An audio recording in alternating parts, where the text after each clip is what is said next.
This is what KLF is about. Also known as the justified ancients of Nunu. Furthermore known as the Jams.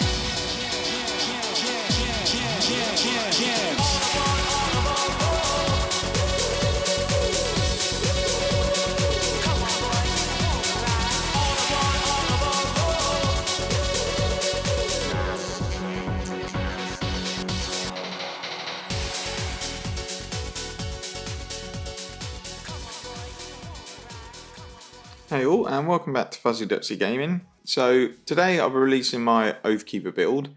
I have been playing a lot on my Oathkeeper now. I started the mod on the Warlock and just didn't enjoy the healing side at all.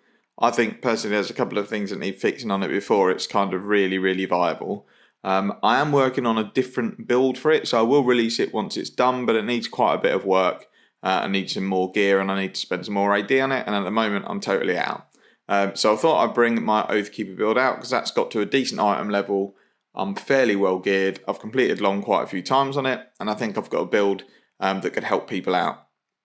So if we start with the gear that I would aim for on your Oathkeeper, you basically want anything with power.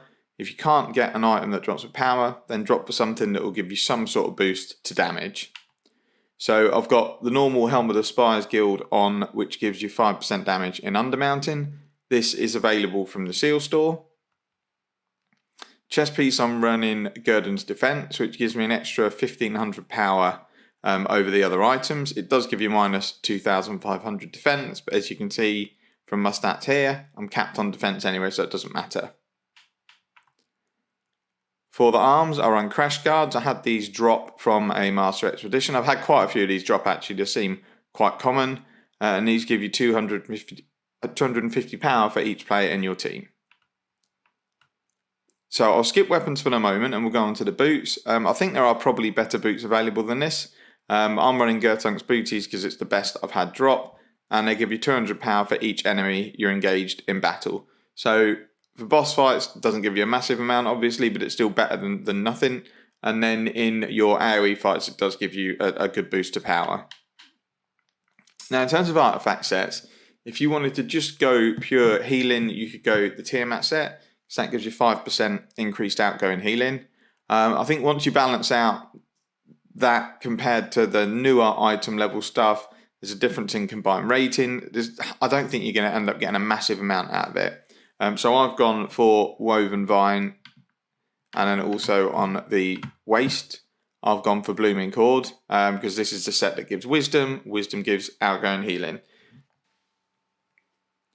So if we now look at the rings, I'm running the Ebonized Assault rings for the 3% melee damage. There are other rings you could run. These don't make a huge amount of difference, but because in this build I'm up in your face and I'm always swinging my mace, then I've gone for melee damage on both. Now they do stack, which you'll see in my stats when we go through that. For shirt and pants, I'm running the Ebony Stain set for both. First, the shirt, which gives you 3% damage when your stamina is over 75%.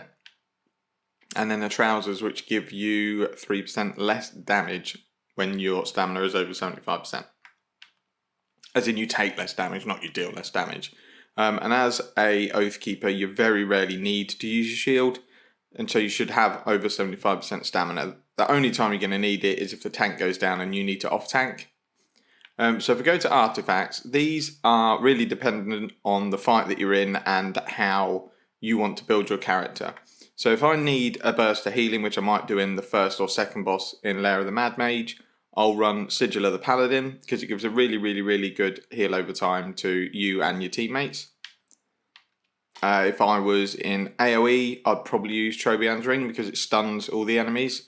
But it's totally up to you. All you want to do is make sure that when you're building this build that you're looking for power where you can get it. So you see from all my artifacts, they do come with power. So I said I'd come back to the weapons. So I'm running an Ebonized Mace because I haven't had one of the new weapons drop, and these are probably the best alternative because of the item level and the high damage. So it's 4000 damage, which isn't that far off a Legendary Alabaster when you get them. You obviously don't get a set bonus, but I do have the Alabaster Shield. So I would recommend any of these sets really. The more weapon damage you can get, the better, because the bigger your heals are going to be and the more damage you're going to do. So if we just quickly look at the artifact modification on the shield, I've gone for critical severity 10%, which is really good because that affects our crit heals and our damage. And then I've gone with the enhancement power of purely power. So these can go up to 2,500. I can probably re-roll it some more, but at the moment it's fine. For armor enchantment, I'm running the Elven. So I do play tank on this as well. So this kind of does both quite well. So you're more resistant to slows, immobilizes, disables, and stuns. And then your stamina regen is also increased by 35%. So that doesn't matter hugely for the Oathkeeper, but it really, really helps when I run the tank build. And if we look at weapon enchantments, I've got a rank 13 Vorpal. So I've not really seen the need to put this up to the next level. It's just so expensive. I'm not wasting that money getting it to the next level. But as you can see with a rank 13, it's 4.5% bonus damage and 45% increased crit severity on your powers. Now that's very important when we come to kind of the feats and powers. You'll see why that's important, which is what we'll go on to now. Now actually we'll go over to the boons first. So on your boons, I won't spend too long on these. You basically want to go for power and heals when you can. And then there are a couple of extra things that I would take, which would be tier 2, I would take movement speed. And tier 3, even though it doesn't do a lot, I would take companion influence because it does add a few stats across the board, more than just a single stat in an item would. Then for tier 5, you definitely want to take Blessed Touch because that's increased outgoing healing. So after you've put 4 in, it's 4% outgoing healing. And then I run the 4% action point gain. I've not done any testing, so I have no idea if this works. I'm just assuming it does. Probably being stupid and assuming it does, because a lot of stuff doesn't. For your Master Boon, I actually didn't mean to select this one, I just haven't respec'd yet. So Blessed Advantage, it's not a terrible one. Chance when you heal of at least 10% of the target's health that you either apply a heal over time, you increase power by 500 per rank, or you reduce the recharge of abilities by 2% per rank. So it's not awful. But Blessed Resilience is better just because of rank 3, which is heal stamina by 6% of target's max, and then it's plus 2% per rank. And again, you've still got this apply a heal over time effect in rank 1 as well, which worked really well. So we'll go back to the character and just look at ability scores. So this depends how you want to build your character to what you might take. You definitely have to take Wisdom, because our job is to be a healer, and Wisdom gives increased outgoing healing. If we go down, it's control resist and outgoing healing, and control resist isn't terrible. It's not brilliant, but outgoing healing is definitely what we need. And then I'll probably, again, I think I need to respec this. I'll probably go Dex because that's crit severity and movement speed. At the moment I've got it into hit points and AP game, but this is kind of personal preference, I think, but I will be respecing and going into Dex. So I'll now move over to the mounts. As you can see, I have got all legendary insignias. When I knew what I wanted to run for mod 16, it's probably more than a month left on mod 15. I went buying as many Leechin insignias and bigger insignias as I can in purple, blue and green. And I ended up basically, as soon as one cheap came on the auction house, I would buy it, and I ended up being able to get all of these dirt cheap. Obviously for now, it's going to cost you quite a bit to do, but just aim for it gradually. Don't need to be legendary, just go for epic to start with. So what I've done for these, because this sort of goes onto my tank build as well, so anywhere I can slot a dominance, I've done it. If I haven't, then you'll see that I slot a prosperity. In terms of the actual insignia bonuses, most are pretty rubbish, and I hardly noticed a difference between the ones I use. So I've basically gone for ones where I can slot dominance. The only one I do really like is Oppressor's Reprieve, because that actually gives you a decent heal when you're stunned, knocked or rooted, which is a lot of the time in the endgame stuff. And it heals you for 5% of your hit points over 5 seconds. Gladiator's Guard is the only other one I'd say definitely have, because it's just a nice quality of life thing to have to move 10% faster. It does actually make quite a bit of difference. And then Artificer's Persuasion is also pretty good if you want to reduce cooldowns. Obviously for this, it doesn't matter too much because a lot of our abilities rely on divinity. But again, I've done it because it lets me slot the runestones that I want to slot. In terms of equip power, I think definitely for this build, 10k power is the best. If you don't have it, then I would just say 5k power would be the next best one, even above, a lot of the other mounts, because the other stats don't really benefit as much as power. Combat power, I've only got the Arcane Whirlwind on this character. The mount power is rubbish. It's more annoying than anything. It knocks people out of the way. So I don't have really a use for it. As you see, I don't run the mount insignia that gives you a boost. I think it only gives you like 1,000 to each stat anyway. I don't run it, so if I'm honest, I don't use that mount power because it just annoys people. And then onto the companions. So I'm running the polar bear. I think any augment will do, to be fair. It just depends what your budget is and what you like the look of. I like the polar bear because he looks cool and he falls over a lot. But, Bullet Pup comes with power, Quasi comes with power. So if we go to the reason I picked the polar bear cub, is because it gives me a bonus to power. It gives me a bonus to critical strike as well, which is a healer. You don't really have a cap on critical strike like other classes because we need to get as much crit as we can to try and actually crit. So the way critical strike works for healers is it basically has a relationship with power. The higher your power gets above the crit, the less you crit.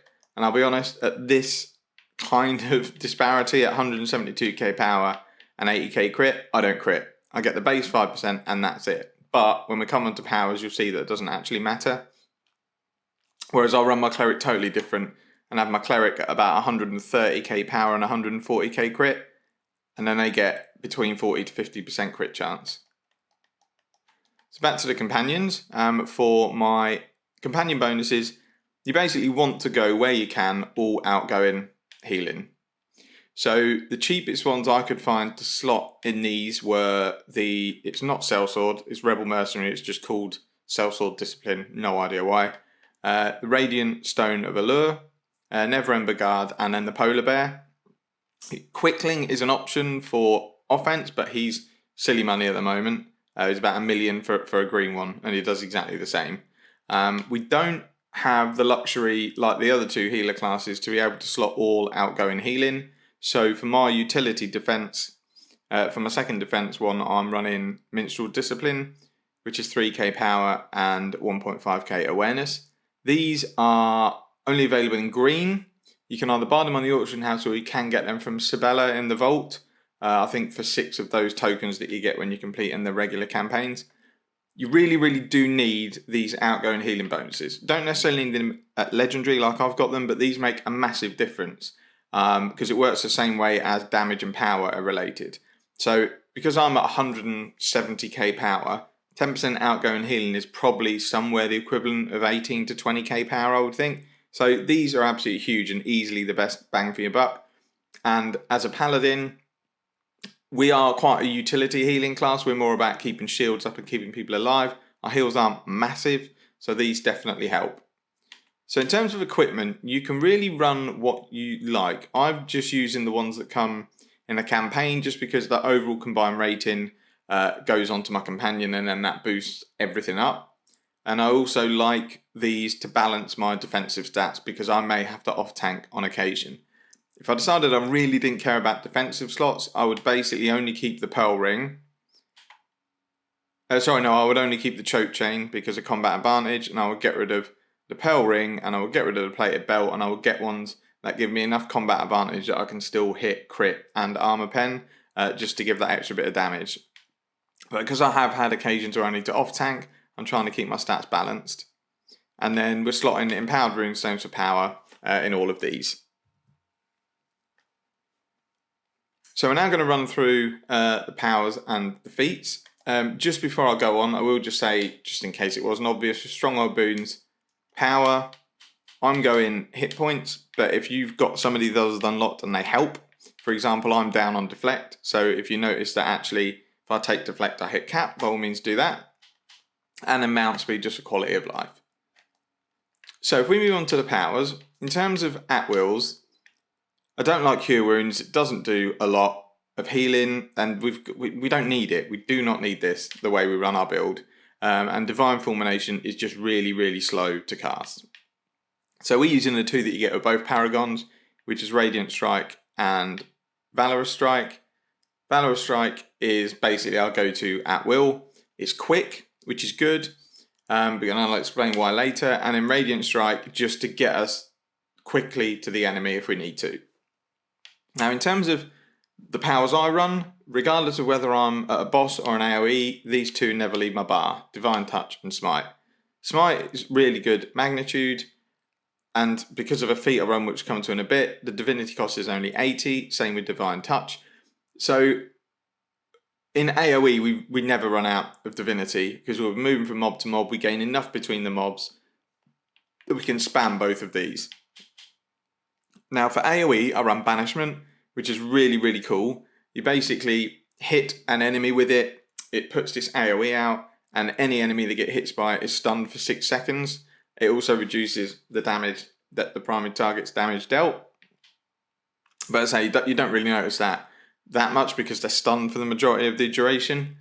But it is a really good thing to run. If you feel you don't even need it, as I say, there isn't really anything we need to run. If you're in a group that kind of don't need that help, maybe go something like Sacred Weapon, just so all your encounters and your at-wills do a bit more damage, or Burning Light.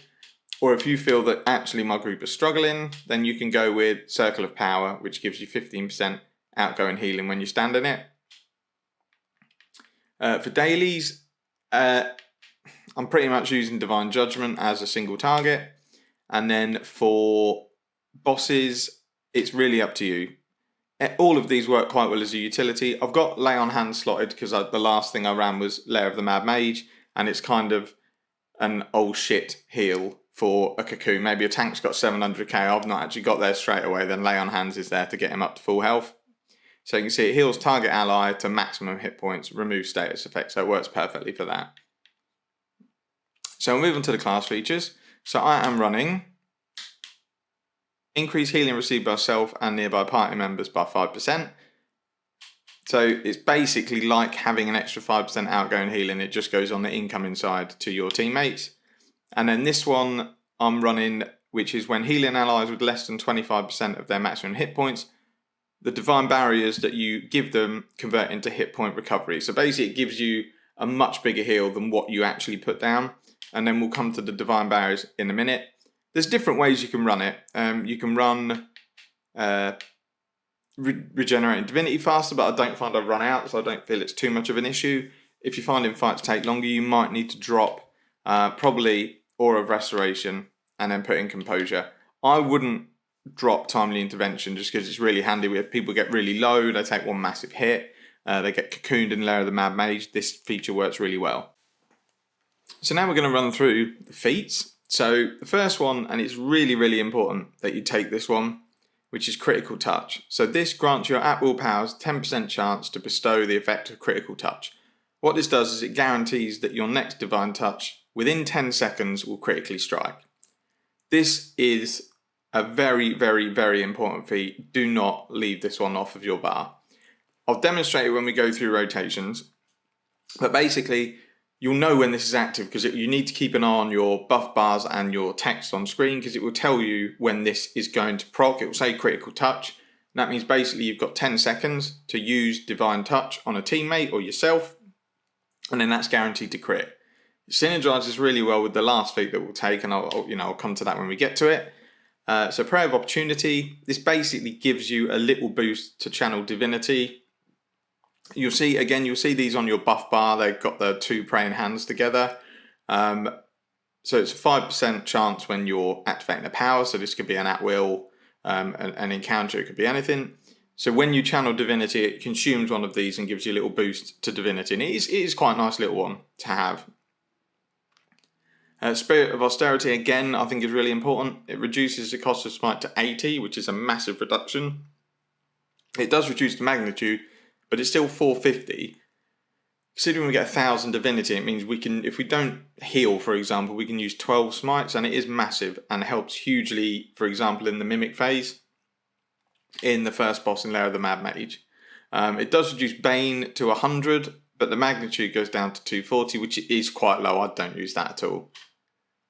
So Divine Intervention, these two are all about interactions with daily powers, and I don't really use them that much. So Lay on Hands now raises a Divine Barrier at target that absorbs damage equal to half the amount of hit points healed. Now I'm not sure I quite understand this one, because Lay on Hands says already added... Oh no, sorry, that's because this is the added effect. Right, so it'll normally remove all negative status effects, but it has this extra added effect now, which raises a barrier.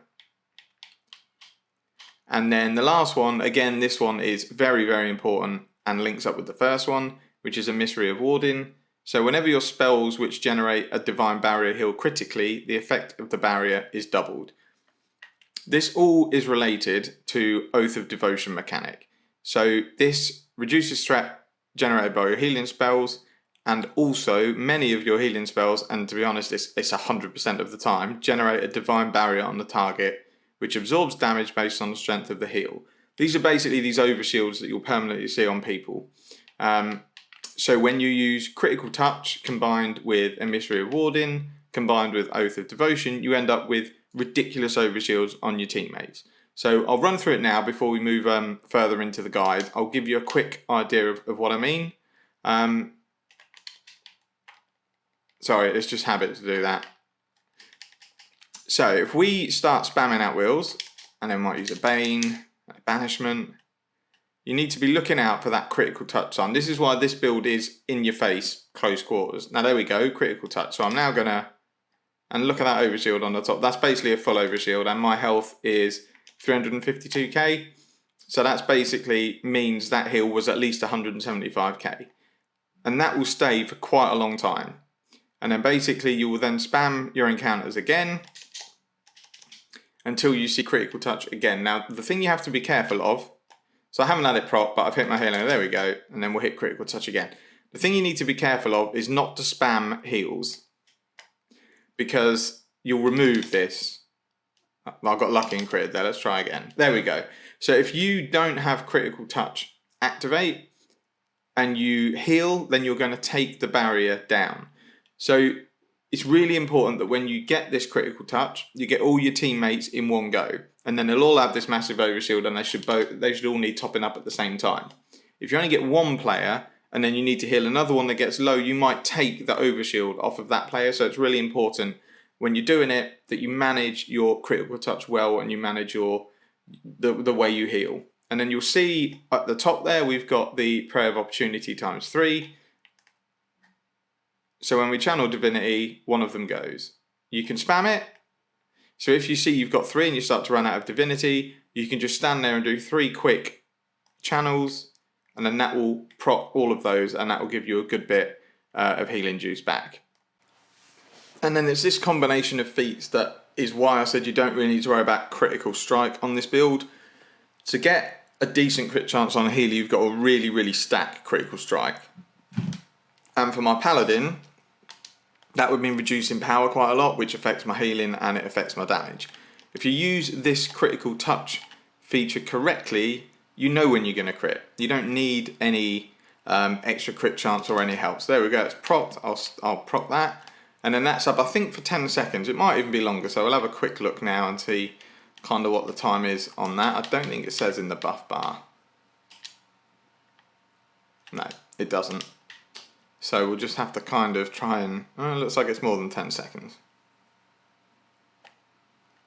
Yeah, so it's around 10 to 12 seconds by the looks of it. So basically means once you've propped one, you can then...